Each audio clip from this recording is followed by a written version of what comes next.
India சீனா எல்லையில் புதியதொரு பதற்றம் ஏற்பட்டிருக்கிறது. அதற்கு காரணம் சீனா துவங்கி இருக்கக்கூடிய ஒரு அணை கட்டுமான பணி.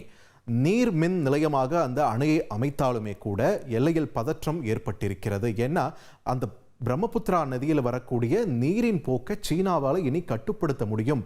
அது இந்திய எல்லையில் இந்தியாவுக்கு வரக்கூடிய தண்ணீரில் தாக்கத்தை ஏற்படுத்தும் என்பதுதான் அந்த அச்சுறுத்தலை குறிப்பிடுறதுக்கான காரணமாக இருக்குது. இதை பற்றி ஏற்கனவே அந்த அணையின் வடிவமைப்பு, அந்த அணை எப்படி செயல்பட இருக்கிறது, இதை பற்றி எல்லாம் இதுக்கு முன்னாடி நம்ம செய்திகளில் பார்த்துருக்கோம். இந்த நிலையில் இந்தியாவும் போட்டிக்கு அருணாச்சல பிரதேசத்தில் பிரம்மபுத்திரா நதிக்கு குறுக்கே ஒரு அணையை கட்ட வேண்டிய அவசியம் இருக்கிறது. ஏன்னா சீனா கட்டக்கூடிய அந்த மெகா நீர்மின் அணை திட்டம் இருக்கு இல்லையா, அது மூலயமா திடீர்னு அதிக அளவில் தண்ணீர் திறந்து விடுறாங்கன்னா அதை டக்குன்னு பிரம்மபுத்திரா நதிக்குள்ள நம்ம விட்டுற முடியாது. அதை கண்ட்ரோல் பண்ண வேண்டிய அவசியம் இருக்கிறது.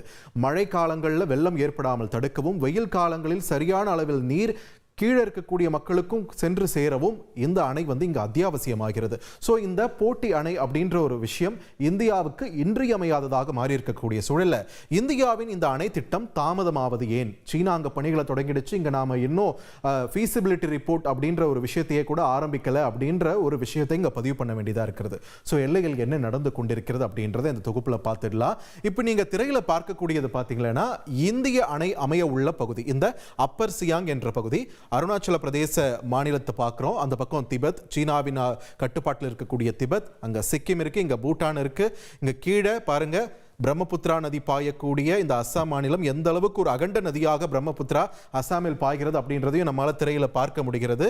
இங்க பிரம்மபுத்திரா நதியை இங்க அகண்ட அளவில் இருந்தாலுமே அருணாச்சல பிரதேச மாநிலத்தை பொறுத்த வரைக்கும் ஒரு சிறிய அளவில் ஒப்பீட்டளவில் அஸ்ஸாமை ஒப்பிடும்போது இங்க சிறிய அளவிலான நதியாகத்தான் வருகிறது. இங்க சீனாவின் திபெத்தில் இருந்து வருகிறது, சீன கட்டுப்பாட்டில் இருக்கக்கூடிய திபெத்திலிருந்து பாயக்கூடிய பிரம்மபுத்திரா நதி இங்க என்டர் ஆகக்கூடிய இடம் தான் இந்த அப்பர் சியாங். இந்த அப்பர் சியாங் மாவட்டத்தில் இந்த அணையே இருக்கக்கூடிய பகுதி, இங்க சீனா அணையே இருக்கக்கூடிய பகுதி நம்ம பார்க்க வேண்டியது அவசியமாகிறது. ஸோ சீனா அணையோட செயல்பாடு அப்படின்னு நம்ம பார்க்கும்போது இந்த இடத்துல இந்த எல்லைக்கு அந்த பக்கம் நிங்சி என்ற அந்த பகுதி இருக்கு இல்லையா, அதுதான் மக்கள் அதிகமாக டென்ஸா இருக்கக்கூடிய கடைசி பகுதியாக இருக்கிறது. அதற்கப்புறம் இருக்கக்கூடிய பகுதிகள்லாம் பெரும்பாலும் மலை கிராமங்கள் இருக்கக்கூடிய பகுதிகள், பெரிய அளவில் ஆள் நடமாட்டம் இல்லாத பகுதிகளாக இருக்கிறது. அந்த வகையில் இங்க பேய் என்ற ஒரு பகுதி இருக்கிறது. இந்த பக்கம் பார்த்தீங்கன்னா அந்த நதியோட ஓட்டத்தை பாருங்க. பிரம்மபுத்திரா அங்க பாயும் போது இதனுடைய பெயர் யார்லங் சாங்போ. இந்த யார்லங் சாங்போவோட ஓட்டம் பாருங்க, போய் ஒரு வளைவு வளைஞ்சிட்டு இந்த பக்கம் இப்படி திரும்பி ஒரு யூ டர்ன் போட்டுட்டு தான் இந்திய எல்லைக்குள்ள பிரம்மபுத்திராவாக நுழைகிறது.